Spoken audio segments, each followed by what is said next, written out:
going to talk about self-confidence. And here's how it started. Last month, a freelancer came to me and said, Sir Nelson, I am frustrated. I'm not getting as many clients as I wanted to have. And why? Because I lack self-confidence when I talk to clients and even giving my module. What if I make a mistake? Because of that, I'm not giving out as many proposals as I wanted. Can you help me? Now, I'll tell you how the conversation went throughout as we go along, but 3 things stood out. 1, chances are, when people are enrolling in a workshop for public speaking, they're after self-confidence. 2, self-confidence is like trusting yourself more. If you believe in yourself more, you trust yourself more, you'll take more initiative, maybe even more daring. Perhaps also, when that opportunity comes along, you'll embrace it because you'll never know. It'll be the career breakthrough you're looking for. But last but not least, here is the key takeaway for today. Self-confidence is a byproduct. It's difficult to summon or master self-confidence per se. Have you tried it? I must be more self-confident. I must be more self-confident. Doesn't work that way, right? Rather, experience shows that to be more self-confident, you grow indirectly through several ingredients. And today, we're going to explore those 3 ingredients. Let me first do a little play by which, let's pretend that we are talking about person X. You have a problem, you need a consultant, a trainer, somebody who's the SME, and I bring you person X. What will make you confident about Mr. X so that you'll trust him, you'll hire him, and you will be confident about him? There are at least 3 ingredients. The first one is perception. I believe that X has a good moral character. I believe he's honest. He has my best interest at heart. He will not betray me. In other words, I believe that Mr. X is safe. But it's not enough because I may like Mr. X, but what if he is not competent? So now I have my second ingredient to be confident about Mr. X. It's prowess. I can see that Mr. X is very competent. He has the skill. He has the qualifications. He has the track record of getting things done the way I want it. But here comes one more thing. Have you noticed that the way we decide is not basically all rational? Think about it this way. Have you ever thought, I watched this movie because the movie reviews are fantastic? Or I'm reading this book, I'm using this shampoo because my friend told me about it. It's a great book, it's a great shampoo. And that's why the third ingredient is this one. It is praise. I hear that Mr. X is well commended. Other people who work with him had only good things to say about him. In other words, that's why we have testimonials or endorsements. Bring them all together, we have what we call social proof. I believe, my perception, Mr. X is a good person. 2, I can see that he can do the job. He has the skills. And number 3 is that I trust him also because my friends also put in a good word for him. Now, let's flip it. Do those 3 ingredients apply for you? And that's where now we have the ingredients of developing your self-confidence. First, perception. What you believe about yourself or your situation. 2, your own prowess. What you've been proven to be good at. 3rd, praise. What positive things people say about you. Let's unpack this one by one. Let's first talk about perception. What you believe about yourself and your situation affects your self-confidence. You may want to reflect what will be your self-limiting beliefs. We talk about the person, yourself, and your situation. Many of you may be thinking like, I'm not smart enough. I'm not mature enough. I'm just a junior guy. Or when you look at the situation, no, my boss will just shoot me down. And because this is love month, maybe we can think about this girl that I have my eye upon. She's out of my league. But notice if these are your perceptions, all the more your self-confidence will sink. And that's why now we have to challenge those self-limiting beliefs. Let me go back to our freelancer friend. Remember, he said that I don't believe I'm good in public speaking. What if I make a mistake? So his self-limiting beliefs would be several things. One, I'm not a good speaker. Number two, what if I make a mistake? And three, what if the audience doesn't like me because of those mistakes? And so in the conversation, we went to several things and I gave him one key question. What is true about your belief? Are these necessarily true that you're not a good speaker? That your audience will not like you if you make a mistake?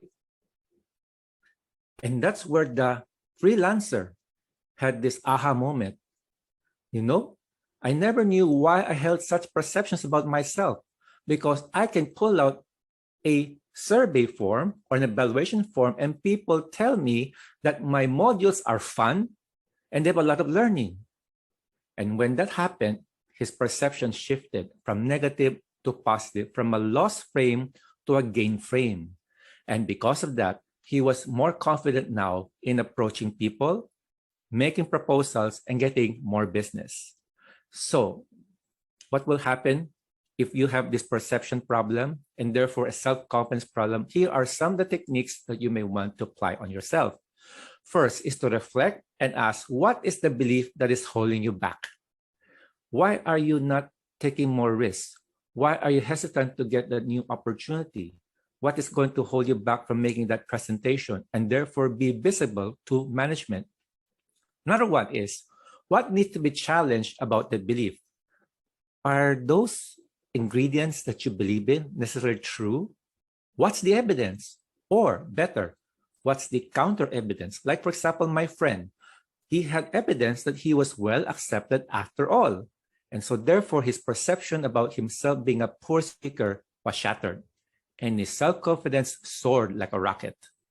And if you're going to challenge that self-limiting belief, you flip it. What does the opposite of that belief look like? And then what needs to be shifted in your thinking? I am a good speaker after all. And here comes the thing. Because when we ask him, what is your perception about the audience? Initially, my freelancer friend said, I believe my audience are a bunch of critical people. They're just waiting for me to fall flat on my face. But then when you think about it, and when I saw the evaluation forms, hey, the audience love me. They want me to succeed. In other words, the audience is my friend. That shift in that thinking boosted his self-confidence. And how would celebrate that shift? Now I'm happier. Now I'm more energetic. And I'm now more aggressive in sending out proposals here and there. And this is the way I would show up into the future. Do you see the technique? First, identify the perceptions you have that may or may not block your self-confidence. Then challenge it. If it's not true, flip it and accept the opposite. And celebrate, because you just had this aha moment. You are transformed for the better. Let's look at the second one. That is my muscle here. No, maybe not. Okay, maybe that's not my muscle over here. Okay, you can see the contrast. Boy, I wish I had that kind of biceps stuff. Give me 20 years in the gym, maybe I'll get there.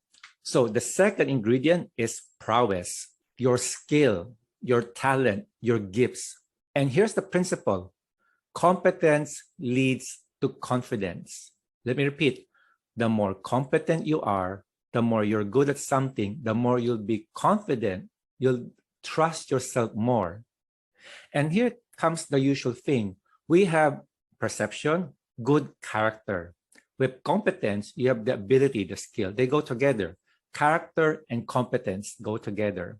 And here comes the thing. Whenever we talk about, say, public speaking, when I give workshops, and I will ask them, what will develop self-confidence in you as a speaker? 9 out of 10, they'll say practice. Practice, practice, practice. And they think the more I practice, the better I'll be, the more self-confident I'll be. Yes and no. The reason is this. It is not to say that I need to practice more so that I can build up my self-confidence. It is evaluated practice that makes prowess. Because if I keep on practicing the wrong thing, then all the more it'll be like a bad habit that'll be hard to take out later. But if I practice and have a person, a coach, a mentor, a model to teach me how it's done, how well it's done, then you'll be able to get better. Your prowess will shoot up, and all the more your self-confidence will also shoot up. And that's where whenever we give a workshop, whether it's leadership skills, communication, other things, critical thinking, we have to give evaluation. We have to give feedback. That's how we can get better. And the better we become, the more we trust ourselves. Now, last but not least, we go to praise. And here's the thing. Have you ever had that feeling wherein you did something and you did something well? And people come to you and say, wow, that's a great job. High five, pat in the back, attaboy. How do you feel? You feel like you're on top of the world, right? And so here's the principle. The more affirmation you get, the more confident you'll be. And here is the strategy. Be so good. That's why you need prowess. Be so good that people will voluntarily validate your prowess. And the more people say good things about you, the more self-confident you'll get. Because you have the evidence. Just like this freelancer friend. He has this evaluation form shows that, hey, we love your module. It's fun. There's a lot of learning. In the same way, if you made a presentation, you gave this report, or you made a big sale, and your boss, your peer will say, wow, fantastic job. What will happen to you? I feel so terrible, so terrific, so wonderful. And all the more, you'll be up to the next challenge. And so watch your social circles. You'll minimize time with negative people, those who want to pull you down, those who sap your energy. And the other one is that you hang around with positive people. That does not mean that they will not give you feedback, especially if the truth hurts. Rather, the positive people are the ones who are rooting for you, they believe in you, and they celebrate when you succeed. Now, what if nobody affirms you? What if you're in this toxic environment? You have this kind of difficult boss who will tell you always what you did wrong, but never teach you what you did right. Well, here's my principle. If you cannot minimize that situation, if you cannot leave that place, then the trick is this: water your own garden.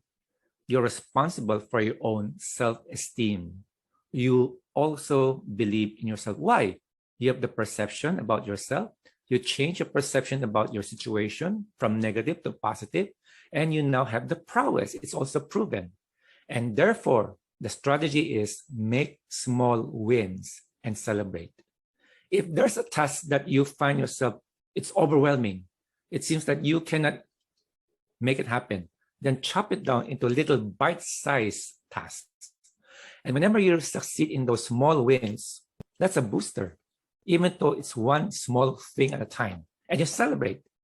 The more you win, the more you're more confident. And so let's recap. We have how to grow self-confidence. There are three things. One, perception, how you perceive yourself and or your situation. Number two, your prowess. The better you are through evaluated practice, the more self-confident you'll become. And the more praise you gather, the more people tell you what a wonderful job, what a wonderful person you are, all the more you'll trust yourself more. Now, let's see what happened to that freelancer guy. Here is an actual snapshot of his communication to me. And the guy said, okay, thank you, dear participants. He's talking to these participants. And then he has a shout out on me. Look at the other paragraph. Special mention and thanks to Nelson D, who mentored and coached me a few days ago. And this is the result of your effort in helping me. He got a perfect score for this module he's giving, productive work attitude and leadership. And then it's only a 30-minute conversation. And this is what happens when you have a good conversation to build a person up in terms of his perception, in terms of his prowess, and in terms of his praise. When you do that upon yourself, the sky's the limit. I have a breaking news for you. I have just opened a YouTube channel. And if you're interested in all my other LJMB talks, it is there. They're also in the LJMB YouTube channel. Here, I put and gathered in all in one position. So then go to my YouTube channel. It's at Nelson TD. And please like and subscribe. And please comment. And also tell your friends about it. We're building up subscribers. We're aiming for 1,000. The beauty of this is that if you want to learn more about my talks, not just this one, but the previous 8, they're all here. There are also some other messages I have that I've given to give inspiration to those who want to listen to them. And of course, let's continue the conversation. Contact me, follow me through this LinkedIn and Instagram and Twitter. Any other things, you can also talk to me through my email, nelsontd.com@gmail.com. Feel free also to suggest topics you want us to tackle in the months to come. And of course, I have a website for more resources, especially in my blog, which I regularly update. So here's my gift to you. Thank you. You've been a wonderful audience, and I do hope that you have learned several things to make you more confident next time.